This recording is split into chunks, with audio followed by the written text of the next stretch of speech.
আপনি কি জানেন এয়ারপোর্টে ল্যান্ড করার পর রানওয়েতে চলন্ত বিমানকে কিভাবে থামানো হয়? বিমান ল্যান্ড করার পর ৮-১০টা গাড়ির মতোই ব্রেক করে থামে। এমনটা মনে করলেও ঘটনা আসলে ভিন্ন। বিমান মোটেও সাধারণ গাড়ির মতো ব্রেক করতে পারে না। তাহলে ল্যান্ড করার পর বিমান কিভাবে থামে? বিমানেও ব্রেকিং সিস্টেম রয়েছে এবং বিমানও ব্রেক করে, তবে সেটা অন্যভাবে। অনেকে যদিও প্রশ্ন তুলতে পারেন, বিমান তো আকাশ থেকে উড়ে এসে ল্যান্ডই করে, তাহলে ব্রেক দরকার হবে কেন? মূলত বিমান আকাশে ওড়ার সময় এর গতি থাকে অনেক বেশি, তাই ল্যান্ড করার পর যদি এর গতি কমানো না হয় তাহলে বিমান না থেমে বরং চলতে চলতে সামনে যা পাবে সেটার ওপরই ক্র্যাশ করবে, আর এতে ভয়ানক দুর্ঘটনা ঘটে যাবে। তাই উড়ন্ত অবস্থা থেকে ল্যান্ড করার সময় বিমানের গতি অনেকটাই কমিয়ে ফেলা হয়। কিন্তু বিমানকে থামানোর জন্য সেটাও যথেষ্ট হয় না বলে ল্যান্ড করা মাত্রই ব্রেক চাপতে হয় বিমান পুরোপুরি থামানোর জন্য। প্রশ্নটা এখানেই, বিমান ঠিক কিভাবে ব্রেক করে? বিমানে মূলত ৩ ধরনের ব্রেক থাকে: উইং স্পয়লার, ডিস্ক ব্রেক এবং রিভার্স থ্রাস্ট। প্রথমে বলি উইং স্পয়লারের কথা। ব্রেকিং ব্যবস্থাকে সাহায্য করার জন্য অনেক বিমানেই উইং স্পয়লার ব্যবহার করা হয়। উইং স্পয়লার থাকে বিমানের উইং বা ডানায়। দুটো ডানাতেই উইং স্পয়লারের ব্যবস্থা থাকে।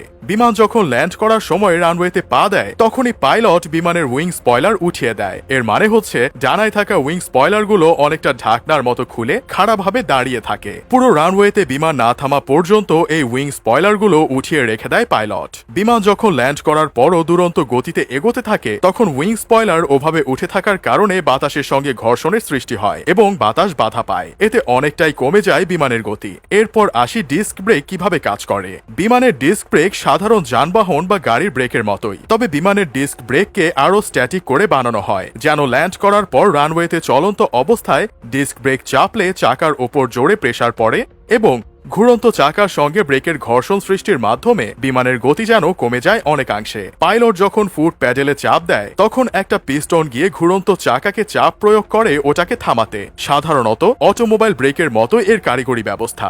বিমানের সর্বশেষ ব্রেকিং সিস্টেম হচ্ছে রিভার্স থ্রাস্ট। অনেক জেট বিমানই অন্যান্য ব্রেকিং ব্যবস্থাকে সাহায্য করার জন্য রিভার্স থ্রাস্ট ব্যবহার করে। এই রিভার্স থ্রাস্ট হচ্ছে এমন এক সিস্টেম যার মাধ্যমে বিমান ইঞ্জিনের থ্রাস্টকে উল্টোভাবে চালানো হয়। মূলত বিমানের ইঞ্জিনের পাখাগুলো এমনভাবে ঘোরে যা এর ভেতরে বাতাসের প্রবাহের মাধ্যমে বিমানকে আকাশে সাবলীলভাবে উঠতে সাহায্য করে। কিন্তু বিমান যখন ল্যান্ড করে রানওয়েতে দ্রুত বেগে চলতে থাকে তখন ইঞ্জিনের থ্রাস্ট বিপরীত দিকে ঘুরিয়ে বাতাসকে বিপরীত দিকে প্রবাহিত করা হয়। আরো সহজ করে বললে ইঞ্জিনের পাখা থেকে বাতাস সামনের দিকে বেরোতে থাকে। এতে চলন্ত বিমানের গতি অনেকটাই কমে যায়।